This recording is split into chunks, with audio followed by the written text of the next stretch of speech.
You know, it might very well be the finest of the non-Romero directed zombie films.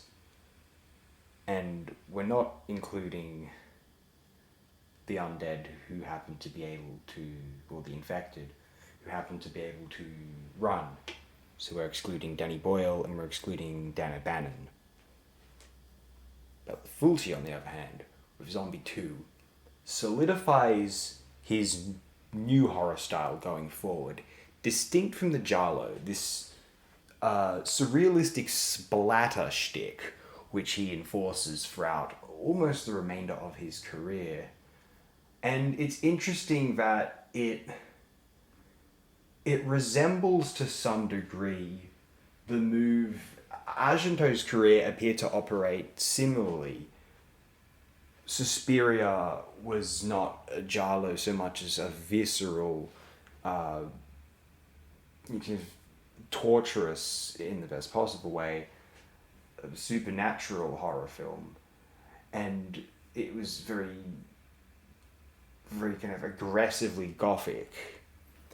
It was distinct from the decidedly urban and I mean, you could say there was a psychedelic quality about the supernatural films as well, although maybe the qualities of the giallos is closer to,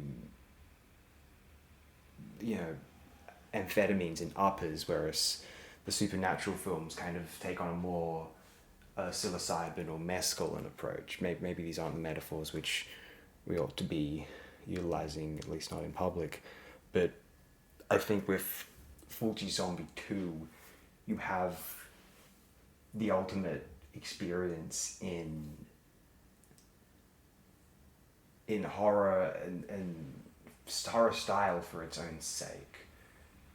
And it being enough, because at the end of the day, all horror films mostly, we're talking about the same stories, especially in cinematic history. I mean, we're going back to what? Nosferatu, a few films before that, like Caligari. Listen, like, it's not a secret that a lot of original horror films pop up here and there, but, you know, even The Shining, you know, we've had haunted mansions and hotels not that far removed from a haunted mansion.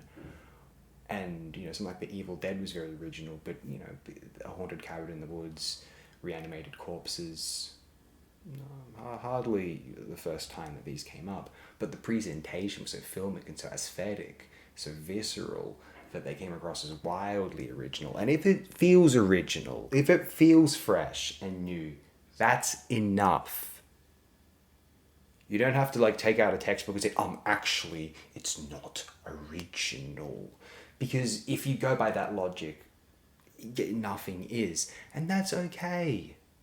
If it feels original, that's enough.